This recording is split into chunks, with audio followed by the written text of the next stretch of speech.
매일 성경 묵상을 돕는 해설 가이드입니다. 안녕하세요. 묵상코치입니다. 함께 읽고 나눌 말씀은 요한계시록 16장 10절부터 21절까지 말씀입니다. 또 다섯째 천사가 그 대접을 짐승의 왕자에 쏟으니 그 나라가 곧 어두워지며 사람들이 아파서 자기 혀를 깨물고 아픈 것과 종기로 말미암아 하늘의 하나님을 비방하고 그들의 행위를 회개하지 아니하더라. 또 여섯째 천사가 그 대접을 큰 강 유브라데에 쏟음에 강물이 말라서 동방에서 오는 왕들의 길이 예비되었더라. 또 내가 봄에 개구리 같은 새 더러운 영이 용의 입과 짐승의 입과 거짓 선지자의 입에서 나오니 그들은 귀신의 영이라 이적을 행하여 온 천하 왕들에게 가서 하나님 곧 전능하신 이의 큰 날에 있을 전쟁을 위하여 그들을 모으더라. 보라, 내가 도둑같이 오리니 누구든지 깨어 자기 옷을 지켜 벌거벗고 다니지 아니하며 자기 부끄러움을 보이지 아니하는 자는 복이 있도다. 새 영이 히브리어로 아마겟돈이라 하는 곳으로 왕들을 모으더라. 일곱째 천사가 그 대접을 공중에 쏟음에 큰 음성이 성전에서 보좌로부터 나서 이르되 되었다 하시니 번개와 음성들과 우레소리가 있고 또 큰 지진이 있어 얼마나 큰지 사람이 땅에 있어 온 이래로 이같이 큰 지진이 없었더라. 큰 성이 세 갈래로 갈라지고 만국의 성들도 무너지니 큰 성 바벨론이 하나님 앞에 기억하신 바 되어 그의 맹렬한 진노의 포도주 잔을 받음에 각 섬도 없어지고 산악도 간데 없더라. 또 무게가 한 달란트나 되는 큰 우박이 하늘로부터 사람들에게 내림에 사람들이 그 우박의 재앙 때문에 하나님을 비방하니 그 재앙이 심히 크미러라. 아멘.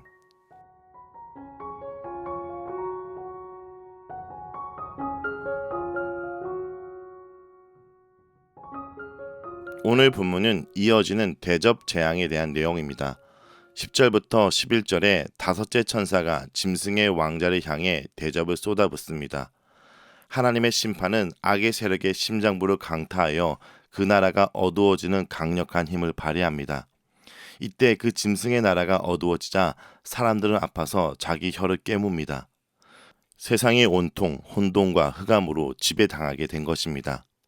그런데 사람들은 넷째 재앙에 이어서 다섯째 재앙에서도 여전히 하나님께 회개하지 않고 오히려 하나님의 심판의 행위에 대해 비방을 합니다. 이렇게 회개를 두 번이나 거절하는 모습은 이제 최종적인 남은 두 재앙인 여섯 번째 대접, 일곱 번째 대접 재앙의 정당성을 마련해 줍니다. 심한 고난을 겪으면서도 절대로 하나님께 고개 숙이지 않고 오히려 더 심령이 굳어지는 그들에게 이제 남은 것은 최종적인 두 가지 대접 재앙일 뿐입니다. 12절에 여섯째 천사를 통해 대접이 부어집니다. 다섯 번째 재앙에서 대접이 부어지는 곳이 짐승의 왕자였다면 이제는 큰 강 유브라데에 쏟아 부어집니다. 그러자 강물이 마르고 동방에서 오는 왕들의 길이 예비됩니다. 이것은 요한계시록 기록 당시에 유브라데 강이 마르는 것은 로마 제국의 방위선이 무너짐을 상징하는 것이었습니다. 그래서 동방에서 오는 왕들은 끝없이 동쪽에서 위협하던 파르티아 제국의 강력한 군대를 영상케 합니다. 종종 이 아마겟돈 전쟁을 앞으로 중동에서 일어날 3차 세계대전으로 이해하는 경우가 있는데 그것은 잘못된 것입니다. 본문은 앞으로 일어날 그런 역사적 전쟁을 예언한 것이 아닙니다.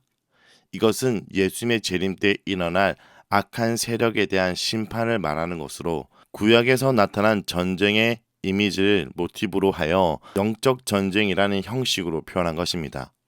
13절에서 새 더러운 영이 용의 입과 짐승의 입과 거짓 선지자의 입에서 나옵니다. 여기서 짐승과 거짓 선지자는 계시록 13장의 두 짐승을 가리키는 것으로 각각 로마 황제와 제국의 신전에서 일하면서 황제 숭배를 강요하고 있는 제사장 곧 거짓 선지자들입니다. 그렇다면 이것은 실제 전쟁을 말하는 것이 아니라 교회 공동체에 대해 핍박하고 있는 로마 제국에 대한 모습입니다. 무엇보다 이 세 가지 악한 존재들의 입에서부터 나오는 새 더러운 영이 온천하 왕들을 모아 전쟁을 도모합니다. 교회를 공격하려고 모인 악한 세력이 규합함으로 영적인 전쟁을 벌이려고 하는 것입니다. 14절에서 이 악한 세력들이 모인 것은 마지막 전쟁을 벌이는 그날을 위한 것입니다. 이 전쟁을 벌이는 날을 하나님 곧 전능하신 이의 큰 날이라고 말합니다. 구약에서 하나님의 큰 날은 대적들이 이스라엘 향해 전쟁을 일으키지만 하나님에 의해 철저하게 패배하는 날을 의미합니다.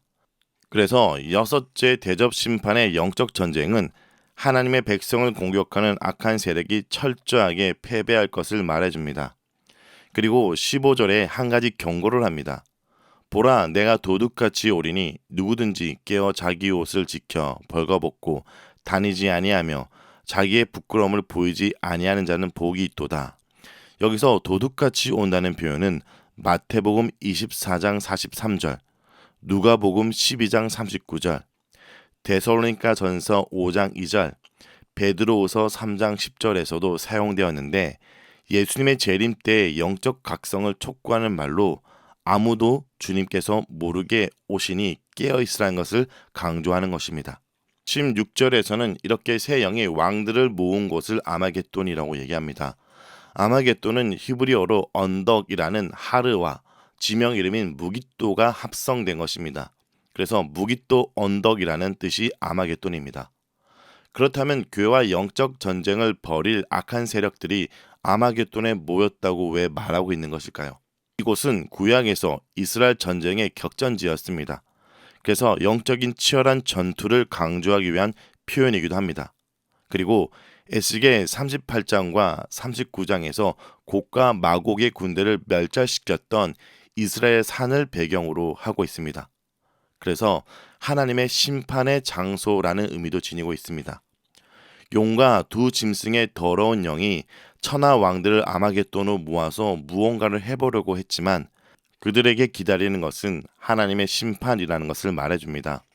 그래서 본문에서 굳이 아마겟돈에서 전쟁 결과를 언급하지 않아도 악의 세력의 패배를 그 자체가 말해주고 있는 것입니다. 17절부터는 이제 마지막 일곱 번째 재앙을 말합니다. 일곱째 대접은 공중을 향해 쏟아붓습니다. 그때 성전에서 큰 음성이 나서 되었다라고 말을 합니다. 이것은 성취되었다는 말입니다. 무엇보다 일곱 번째 대접 재앙은 공중에 쏟아붓는 것이 특이한 점입니다. 다른 경우에는 대접을 붓는 대상이 있었는데 여기서는 막연하게 공중에 대접을 붓습니다. 그렇다면 공중은 무엇을 말하고 있는 걸까요? 에베소서 2장 2절에 그때 너희는 그 가운데서 행하여 세상 풍조를 따르고 공중에 건세 잡은 자를 따랐으니 곧 지금 불순종의 아들들 가운데 역사는 영이라 라고 말합니다. 이 구절은 사탄을 공중에 건세 잡은 자로 말하고 있습니다. 그렇다면 사탄이 장악하고 있는 영역을 공중이라고 말하는 것이고 그 영역에 재앙을 부어서 사탄의 건세와 영향력을 끝내고 무력화시키는 것입니다. 18절에서는 번개와 음성들과 우레소리뿐 아니라 가장 큰 지진이 발생했다고 말합니다. 또 19절에 큰 성, 즉 바벨론이 세 갈래로 파괴되는데 세 갈래로 갈라지는 것은 완전한 파멸을 의미합니다. 무엇보다 바벨론은 계시록에서 로마 제국을 상징합니다. 사탄은 성도들을 핍박하는 수단으로 로마 제국을 사용하는데 하나님이 로마 제국을 끝내버리는 것입니다. 그런데 21절에 큰 우박이 내리는 무서운 재앙을 당해도 악한 자들은 끝내 하나님을 거절하고 오히려 더 비방하는 모습을 보입니다. 자, 여기까지가 16장 10절부터 21절까지 내용입니다. 오늘 우리는 이 본문을 통해 무엇을 묵상하고 적용할 수 있을까요? 첫째, 하나님은 악의 중심부를 심판하시고 사탄의 모든 영향력을 제거해 버릴 거란 것을 기대해야 됩니다. 하나님은 대접을 짐승의 보좌에 부어 짐승이 다스린 세상을 어둡게 만들고 또 대접을 공중에 부어 사탄이 발 붙일 곳이 없도록 만듭니다. 악한 세상에 사는 우리는 때때로 자신이 흩어진 나그네와 같고 이 세상 변두리에 사는 인생 같을 때가 있습니다. 이 세상 주류가 되지 못하고 중심이 되지 못해 자신을 스스로 실패한 인생으로 여기기도 합니다. 그러나 하나님은 이 악한 세상에서 우리가 중심이 되고 주류가 되길 원하는 게 아닙니다. 오히려 악한 세상의 중심을 향해 변두리에서 진리를 외치는 자가 되길 원하십니다. 심판받고 무너질 세상을 의지하고 살아가는 그들에게 진리를 외치며 살아야 됩니다. 둘째, 하나님에 대해서 산자로 여겨야 됩니다. 우리는 세상에 대해서는 죽은 자입니다. 그러나 하나님께 대해서는 산자로 여겨야 됩니다. 세상적인 것들은 반드시 망합니다. 오늘 하루도 세상이 아닌 하늘의 소망을 두기 원합니다. 그래서 오늘도 세상에서 대해서는 죽고 하나님께 대해서는 산자로 하루를 살아가길 간절히 기도드립니다.